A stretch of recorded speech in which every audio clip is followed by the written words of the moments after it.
Oi, pessoal! Bem-vindos a mais uma exploração profunda aqui no nosso espaço. Hoje, a gente vai mergulhar nos trechos bem interessantes de A Base do Entendimento. É um material denso, né? Dos ensinamentos do Joel Sol Goldsmith, que está lá no site Caminho Infinito na Prática. E o ponto central aqui me parece uma virada de chave. Assim, bem radical na nossa percepção, sabe? Como é que a gente sai daquele estado mental familiar, quase um lugar comum, para abraçar uma compreensão diferente, mais ampla, mais conectada espiritualmente? Exato. É bem por aí. Então, a nossa tarefa hoje é meio que desembrulhar essa transição. Como é que funciona esse movimento? Como a gente larga, talvez, as muletas das afirmações prontas, das orações que a gente decora, sabe? Métodos que vêm de fora, para cultivar uma conexão que seja de fato direta, uma vivência mesmo da unidade com o divino. O texto até começa descrevendo esse ponto de partida que todo mundo reconhece, né? Diz assim: partimos de uma cidade bem conhecida, um estado de consciência familiar. Sim, essa imagem é ótima. Aquele lugar mental onde a gente se ampara em fórmulas, em rezas antigas, ou naquelas afirmações e negações que a gente aprendeu com os outros, né? É bem daí que a gente parte. Exatamente. E esse estado inicial, que pode até parecer seguro por ter esses apoios, como o texto mesmo chama, ele é apresentado como uma etapa, talvez até necessária para alguns. Mas, no fundo, é uma fase que precisa ser transcendida, sabe? Uma fase a superar. Isso. Essa dependência das declarações dos outros, mesmo que sejam de figuras consideradas sábias, ou até usar aqueles clichês tipo, deixa com Deus. Tudo isso, para Goldsmith, representa um jeito de operar que tem um limite. Barra o acesso a um contato mais autêntico, mais profundo com o que ele chama de infinito. Entendi. E é nesse ponto que vem o convite, que soa quase como um desafio mesmo. Abandonar velhos marcos. Na prática, o que seria isso? É entrar num território desconhecido da própria consciência. Um lugar com menos, sei lá, placas de sinalização externa. Onde aqueles guias que a gente usava já não ajudam tanto. Exato. Onde os guias pré-fabricados perdem a função. E o texto descreve bem a sensação que pode vir no começo, né? Aquela coisa de estar a sós com Deus e, ao mesmo tempo, sentir um certo vazio, uma incerteza.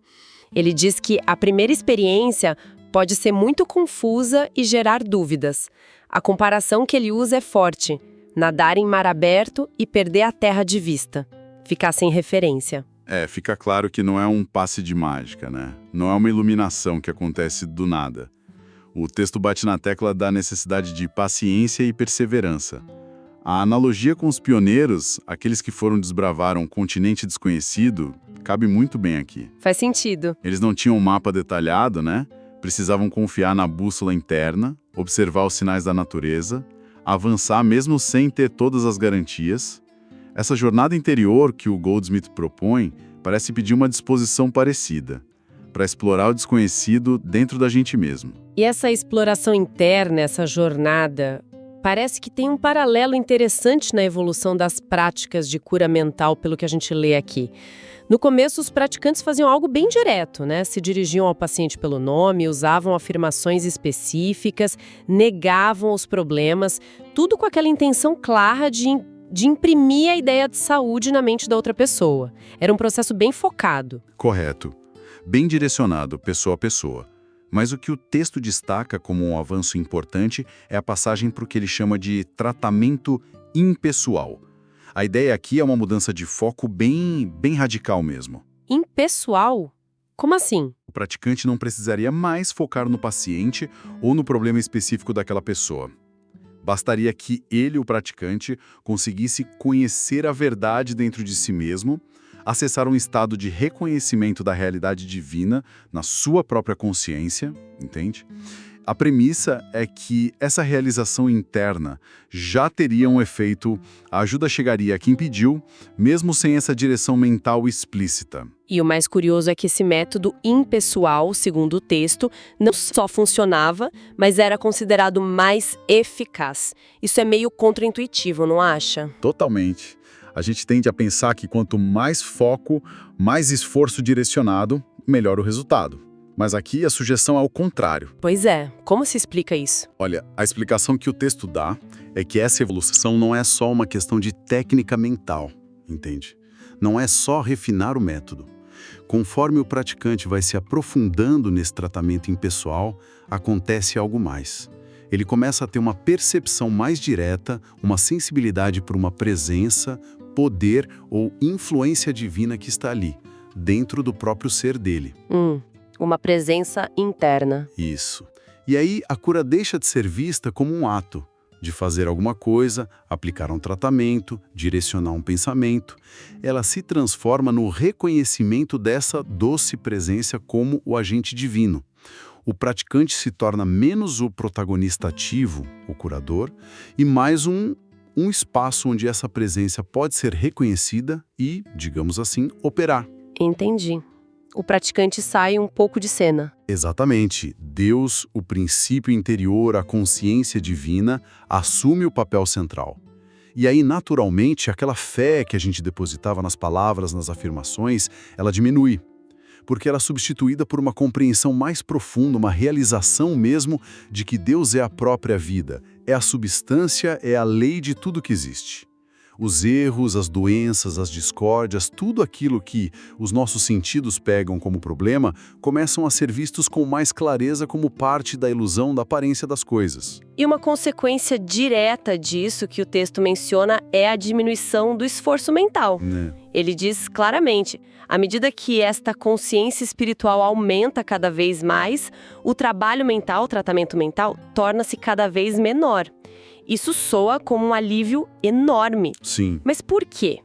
Qual é o mecanismo que faz esse esforço diminuir? A explicação que o texto dá é que isso acontece porque a consciência espiritual revela o mundo físico como uma miragem, uma ilusão sem substância, lei, realidade, causa ou efeito.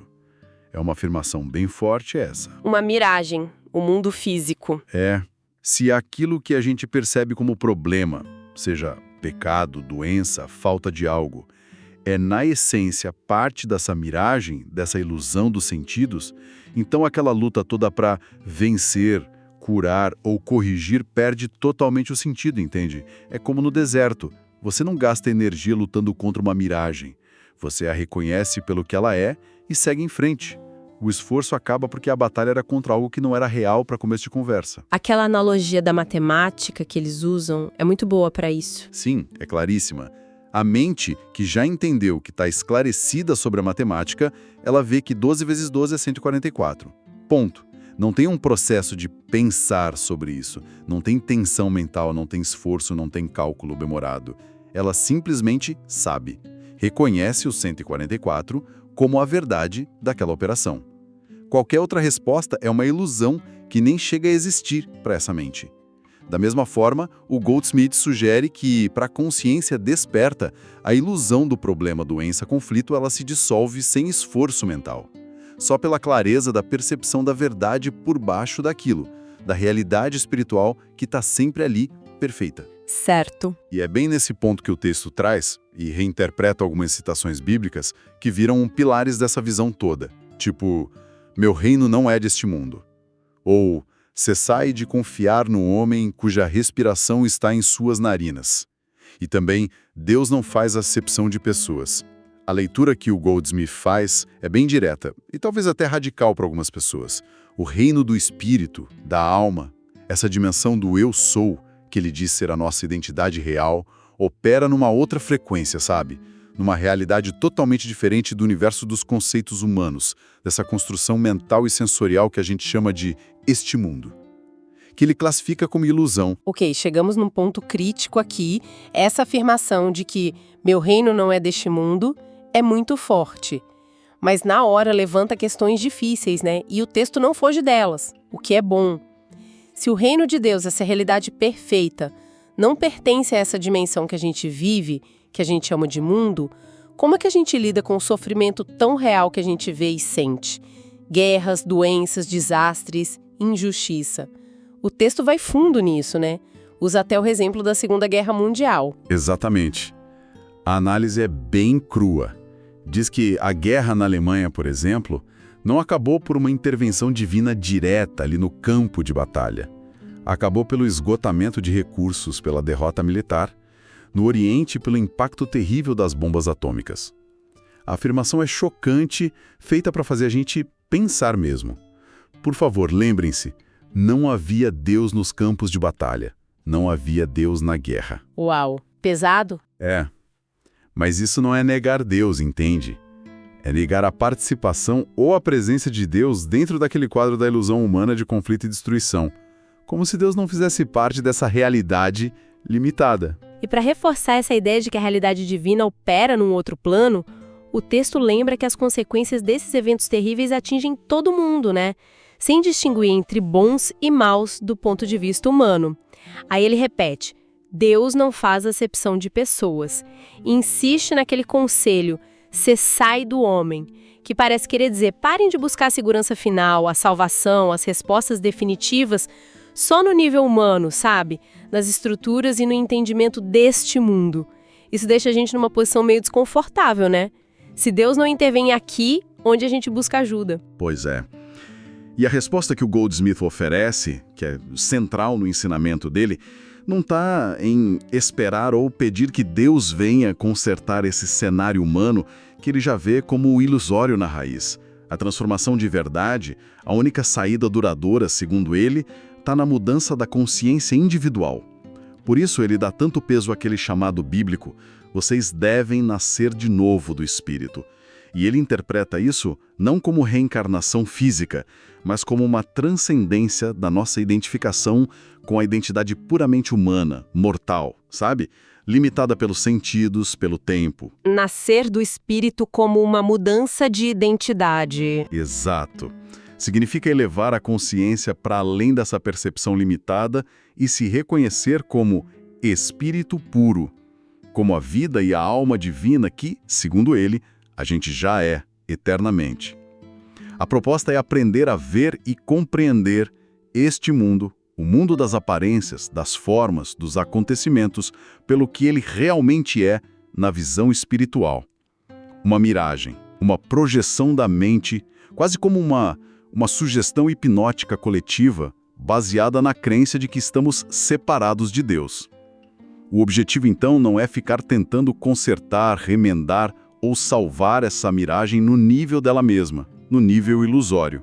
Então, a luta não é contra a ilusão em si. Exatamente. Não é lutar contra, é despertar dela.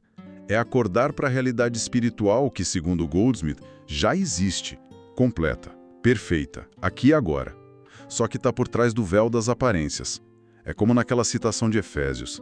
Desperta tu que dormes, e Cristo, que ele entende como a consciência da verdade, te iluminará. A esperança, então, não está em tentar melhorar o sonho, mas em acordar para a realidade.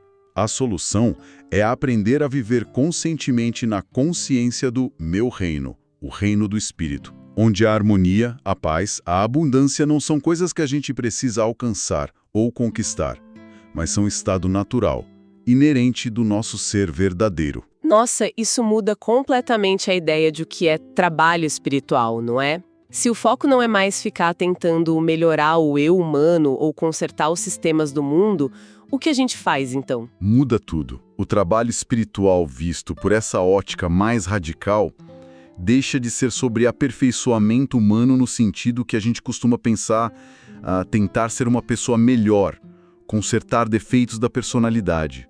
O mesmo lutar para mudar os sistemas do mundo, como guerras, política, economia, que são vistos só como manifestações da consciência coletiva que ainda está adormecida. O texto é bem direto nisso. Seu esforço agora é parar de considerar as coisas deste mundo de modo a sintonizar-se com o raio que leva à realização do meu reino. Parar de considerar as coisas deste mundo. Isso soa quase como se desligar. Como isso funciona na prática? Não é meio alienante? É um ponto delicado, com certeza. Não se trata de virar indiferente ou abandonar as responsabilidades do dia a dia, mas de mudar o foco da consciência, onde você ancora sua atenção. O esforço se volta para dentro. Cultivar a quietude, a meditação, a contemplação, ler textos que apontem para essa verdade. Tudo com o objetivo de sintonizar a consciência com essa realidade espiritual interna, com o eu sou. É um esforço de retirar a atenção e a crença no poder das aparências externas e firmar essa atenção, essa crença, na realidade interna. Tá, mas aí vem a pergunta inevitável. Isso funciona mesmo? É prático? Como é que a gente vive no mundo sem considerar as coisas do mundo? Pagar as contas, cuidar da família, lidar com os desafios diários com essa mentalidade. Olha, o texto não dá uma fórmula mágica, nem uma prova externa, objetiva, tipo científica, né? Ele aponta para a validação interna. A orientação é meio que confie no seu instinto, na sua intuição.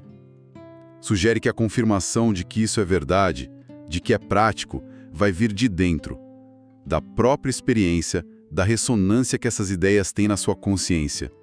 É quase como dizer, experimenta e vê o que acontece para você. Confiar na intuição. Isso. E tem um encorajamento claro para não ter medo de soltar o apego mental e emocional às coisas, e aos acontecimentos deste mundo. Mesmo aqueles que parecem super importantes ou desejáveis pelos padrões normais. A citação é direta. Não tenha medo de abandonar as coisas e acontecimentos deste mundo.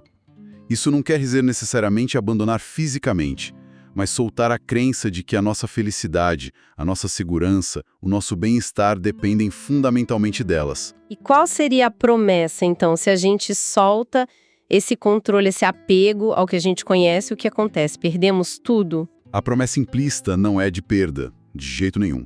É de um ganho numa outra dimensão. A ideia é que, conforme a consciência vai se firmando na realidade espiritual, as harmonias maiores, melhores, começam a aparecer na experiência externa. E o texto até especifica que isso pode ser de forma bem tangível, como pessoa, lugar e coisa. Mas a grande diferença está na percepção da origem dessas coisas boas. Ah, como a gente percebe de onde elas vêm? Exato. Elas não vão ser vistas como resultado do nosso planejamento suado, do nosso esforço pessoal, da nossa luta ou da manipulação das circunstâncias. Elas vão ser reconhecidas como dádivas de Deus, como graça divina, como sua herança como filho de Deus. A fonte percebida do bem muda completamente, sai do esforço humano e passa para a graça divina que flui naturalmente dessa consciência que despertou. Uau! Fazendo um resumo rápido da nossa análise de hoje sobre a base do entendimento do Joel Goldsmith, a gente percorreu um caminho de ideias bem intenso, né? Começamos naquela cidade conhecida da consciência, que depende muito de métodos externos, de afirmações e daquele esforço mental constante para tentar consertar o mundo que a gente vê. Sim, um ponto de partida bem familiar para muitos. E daí a gente viu como o caminho que Goldsmith propõe leva para dentro, para uma realização que vai crescendo da nossa unidade com o divino. Isso passa por reconhecer cada vez mais o mundo físico, não como a realidade final, mas como um reflexo, uma projeção, talvez até uma miragem ou ilusão, dependendo de quão desperta a pessoa está. E o ponto-chave, talvez, é descobrir que a harmonia de verdade não vem da luta contra essa ilusão, mas sim do despertar para a consciência espiritual elevada, que, segundo ele, a gente já é. Expressões como meu reino não é deste mundo e a ideia do tratamento impessoal são como marcos nessa jornada radical de mudar a perspectiva. Sem dúvida. E todo esse material deixa a gente com uma questão bem profunda para pensar, né? Se o foco da nossa atenção e do nosso esforço sai de tentar consertar o mundo externo, as aparências, e vai para o despertar para o reino interior, para essa realidade espiritual que o Goldsmith descreve, como isso pode redefinir a nossa ideia de responsabilidade? Como isso afeta o nosso jeito de agir no dia a dia? Boa pergunta. O que seria uma ação que nasce não da reação às aparências, às ilusões que os sentidos mostram, mas que brota de verdade dessa consciência desperta, dessa sintonia com o meu reino? Como essa ação se mostraria no mundo, concretamente, sem cair de novo na armadilha de ficar tentando consertar a miragem. Uma pergunta que realmente abre muitas portas para a gente refletir, para continuar essa exploração por conta própria. Fica aí o convite. E com isso a gente encerra essa nossa análise mais aprofundada de hoje sobre esses ensinamentos tão instigantes do Joel Goldsmith.